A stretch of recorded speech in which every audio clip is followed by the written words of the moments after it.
आज की क्लास में हम first come first serve scheduling algorithm का न्यूमेरिकल देख रहे हैं। इनके न्यूमेरिकल को सॉल्व करने के लिए हमें क्या पता होना चाहिए कि हमारा क्राइटेरिया क्या है। क्राइटेरिया हमारा अराइवल टाइम है और मोड जो है वो नॉन प्रिमिटिव है। अब न्यूमेरिकल देखते हैं। हमारे पास ये न्यूमेरिकल दे रखा है, सेट ऑफ 5 प्रोसेसेस हैं जिनका अराइवल टाइम और बर्स्ट टाइम हमें गिवन है और क्या कैलकुलेट करना है एफसीएफएस से, एवरेज वेटिंग टाइम और एवरेज टर्न अराउंड टाइम। हमने ये क्वेश्चन नोट कर लिया है। हमारे पास 5 प्रोसेसेस गिवन है, अराइवल टाइम और बर्स्ट टाइम हमें दे रखा है। इसका मोड जो है फर्स्ट कम फर्स्ट सर्व का मोड क्या है, दैट इज नॉन प्रिमिटिव। इस क्वेश्चन को स्टार्ट करने के लिए सबसे पहले हम क्या करते हैं, गैंट चार्ट प्रिपेयर कर लेते हैं। गैंट चार्ट में सबसे पहले उसको स्टार्ट करते हैं अराइवल टाइम 0 से। जिसका अराइवल टाइम 0 हो वहां से हम इसको शुरू करते हैं। तो P3 का अराइवल टाइम जो है वो 0 है। नॉन प्रिमिटिव के केस में क्या होता है, हमारा जो प्रोसेस होता है वो फुल्ली एग्जीक्यूट होता है। तो ये हमारा 0 से 2 मिली सेकेंड्स के लिए चलेगा। 0 से 2 जैसे ही एग्जीक्यूट हुआ तब हम देखते हैं कि उस टाइम पे हमारा कोई भी प्रोसेस अराइव हुआ है नहीं।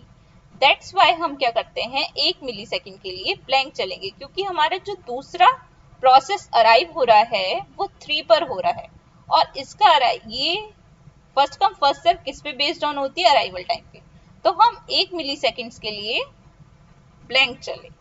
ओके, जैसे ही मेरा प्रोसेस 3 पर कंप्लीट हुआ तब मुझे पता चला कि हमारा P1 प्रोसेस भी एग्जीक्यूशन में आ गया है और कितने मिली सेकेंड के लिए चला है, ये 4। तो उसमें ऐड हो जाएगा, दैट इज कैलकुलेट बाय 7। तो 7 हो जाएगा, 3 और 4 7 हो गया। अब जैसे ही हमारा प्रोसेस 7 हुआ उस टाइम पे हमारे कौन कौन से प्रोसेसेस और आ चुके हैं, P2, P4 और P5। इसका क्राइटेरिया क्या होता है, अराइवल टाइम। तो हम सबसे पहले इसको किससे सॉल्व करते हैं, फर्स्ट कम फर्स्ट सर्व से। तो फर्स्ट कम में हमारा कौन सा आ जाएगा, F5। तो ये हमारा कितना हो जाएगा, 3 मिली सेकेंड्स के लिए चलेगा। कितना हो गया, 7 और 3 10।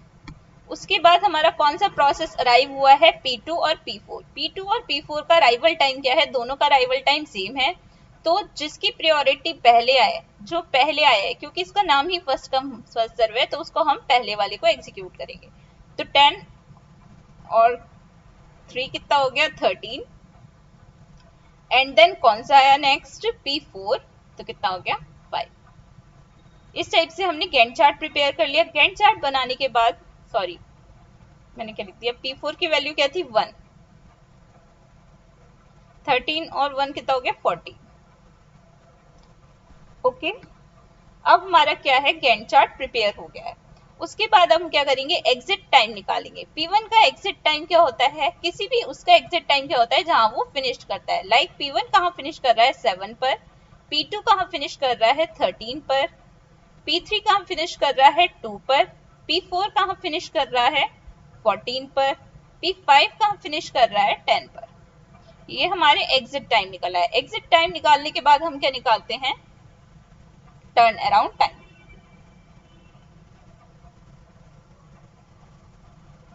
टर्न अराउंड टाइम का फॉर्मूला क्या होता है, exit time minus arrival time. आप एग्जिट टाइम में से अराइवल टाइम को माइनस कर दो तो हमारा क्या आ जाता है, टर्न अराउंड टाइम। आप चाहे तो एक एक स्टेप में भी कर सकते हो। Like P1 equals to exit time क्या है इसका, 7 और अराइवल टाइम क्या है, 3। देन कितना हो गया, 4। ओके, इस टाइप से भी कैलकुलेट कर सकते हैं। तो कितना हो गया, 4। देन 13 माइनस 5 कितना हो गया, 8। 2 माइनस 0 2 हो गया। 14 माइनस 5 9 एंड 10 माइनस 4 6। ओके, हमने क्या करा है, simple exit time minus arrival time करा है। अब हमें क्या निकालना है, वेटिंग टाइम। वेटिंग टाइम निकालने के लिए क्या फॉर्मूला होता है,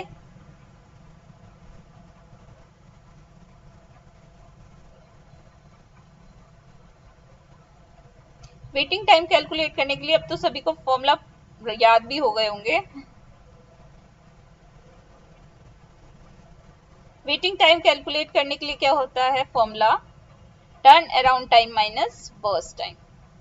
ओके, टर्न अराउंड टाइम हमें कितना दे रखा है, एक मैं निकाल के बता देती हूँ कैसे निकाल रहे हैं। P1 का टर्न अराउंड टाइम 4 दे रखा है, बर्स्ट टाइम 4 दे रखा है, दैट्स मीन 0। हम बर्स्ट टाइम हमेशा वही लेते हैं जो हमारा गिवन होता है। 4 माइनस 4 0 हो गया, 8 minus 3 5, 2 minus 0 2, 9 minus 5 sorry 2 minus 2 2 minus 2 कर रहे हैं ना, दैट इज 0. 9 minus 1 8, 6 minus 3 3. हमने क्या करा, टर्न अराउंड टाइम में से बर्स्ट टाइम को माइनस कर दिया. अब हमें क्या निकालना है, average turn around time.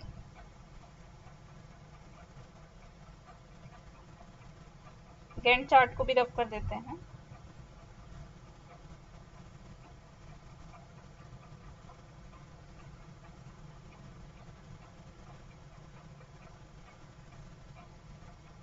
AT है, आप सभी को पता है.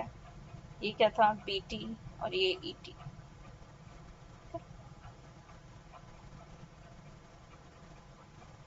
अब हमें क्या निकालना है, turn around time. Turn around time क्या आ गया,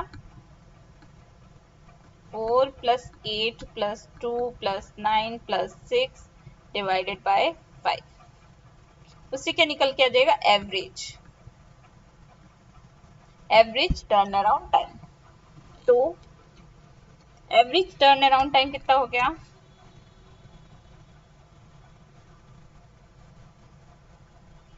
कैलकुलेट कर लेंगे और कमेंट सेक्शन में मुझे बताइए कि एवरेज टर्न अराउंड टाइम क्या आया है.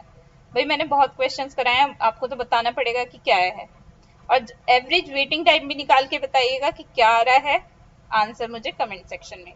एवरेज वेटिंग टाइम कैसे निकालेंगे, 5 plus 8 plus 3 upon 5 and then answer. मुझे दोनों के कमेंट सेक्शंस में बताइए कि क्या आ रहा है और मैं फिर बताऊंगी कि वो सही है या गलत. Okay bye.